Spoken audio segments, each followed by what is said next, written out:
I did this with my sons last night. I say, can you see my eyes? And they say yes. And then I say, can you see that I see your eyes? They say yes. And then I say, do you know that I love you? They say yes.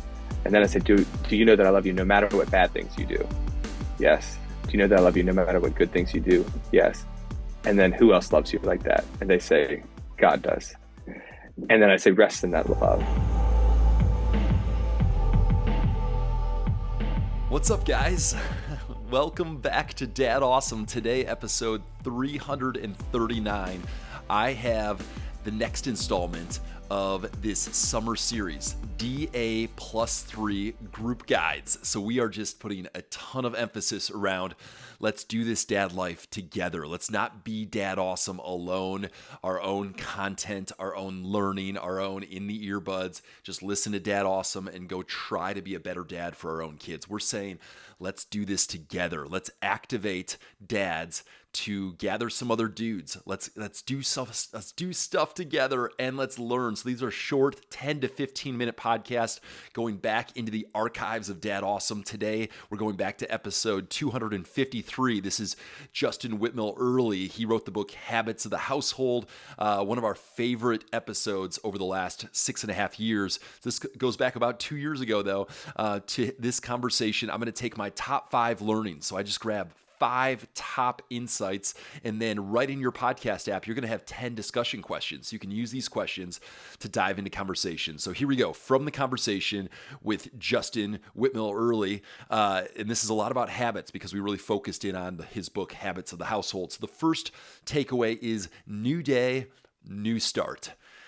New day, new start. What I mean by that is, and what he meant by that insight is, every day is a new chance to experience grace from your Heavenly Father and step in with your whole heart to being a dad. New day, new start. Do not beat yourself up about yesterday, last week, last month, last year, the last decade of your dad life. Don't play the comparison game and do not disqualify yourself. God has not disqualified you. So let's walk with a lot of grace. We stumble. This is not the dad perfect show, the dad perfect life. That's not what we're going for. Actually, every stumble is a beautiful opportunity to experience more of God's love and to step in with. My wife and I just had a conversation about this. We were like, man, what is going on? The amount of frustration we're feeling right now. Well, we actually reminded ourselves that what we were feeling with our 4 daughters is we don't want God to feel that with us. And he doesn't, because he loves unconditionally. But man, we can learn and grow. We can learn and grow. New day, new start. The next one is pause prayers. So Justin challenged us with this idea of, before discipline, take a moment to pray. Before coming with an answer, a response, a reaction, pause and pray. Pause and pray. Some of us actually need to walk a lap around the house as we pause and pray. Some of us, actually, I remember John Eldridge said on the way down the stairs, that was his signal. He was responding, and it was just like a pause. Let's walk slowly down these steps and pray. So pause prayers. How do we fill our schedule, live a life with pausing and praying being the norm, so we don't end up as reactionary dads? It's really hard for us to bring a level of grace and love and intentionality if we're playing that reactive mode. So pause prayers is the second takeaway. The third one is morning huddles. I struggle with this. A discipline of saying, let's do this ongoing morning huddle. For us, it's usually a calibration huddle of man, we actually need to put some extra focus here, so let's huddle. We'll put our hands in, we'll huddle together, and we'll say a prayer together as a family, or we'll say, let's focus on this today. Justin encouraged a regular morning huddle with a regular rhythm, a habit of a daily prayer that you pray as a family. We still have a lot of work to do on this, but I think the idea of huddling in key moments, a huddle before you leave the house, a family huddle, these are important moments of calibration, and I want to grow in this area of doing huddle moments with our kids and affirming and speaking intentional words and blessings in those huddles.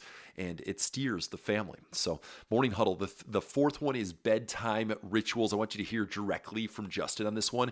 This was a huge takeaway that I have for a couple years now, prayed some of his call response prayer to his kids around his bedtime ritual. Take a quick listen.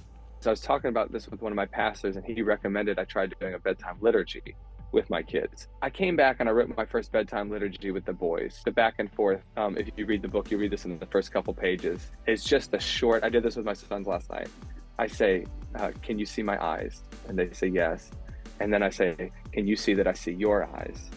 They say yes. And then I say, do you know that I love you? They say yes. And then I say, do you know that I love you no matter what bad things you do? Yes. Do you know that I love you no matter what good things you do? Yes. And then who else loves you like that? And they say, God does. And then I say, rest in that love. And this little back and forth, which might sound sentimental to anybody listening, like was wildly unsuccessful the first time I tried to do it, right? Like I got pokes in the eyes for the eyes part. And they're like, I remember saying, you know that I love you no matter what bad things you do. And they're like, no, you don't. You don't love us when we do bad things, you know? So there is a comical and halting nature to starting any important habit with your family, which is very important to realize. Nothing in the household is normal until it is. You have to practice. I love that. I can picture myself when I started praying this prayer. I was in the RV praying this to my girls about, can you see my eyes? Can you hear my voice? I love that prayer. And then the last takeaway this week is reconciliation rituals. So it's so important that we don't just like try to move on after hurt is caused. Hurt, fights, arguments, words spoken that you wish were not spoken, that you wish you could have back. Reconciliation is, this is what makes us different. Everyone has conflict, but what do we do? How do we reconcile? How do we turn back to the ones that we love? And we get to experience reconciliation with God by turning back to Him. We also get to turn back to our spouse, back to our kids, and experience reconciliation. Well, Justin brought some fun to this. So he uses Tic Tacs in the car as an example of, man, we're through this moment that was hard. Now let's enjoy a little candy, a little Tic Tac together as a way to emphasize we're good.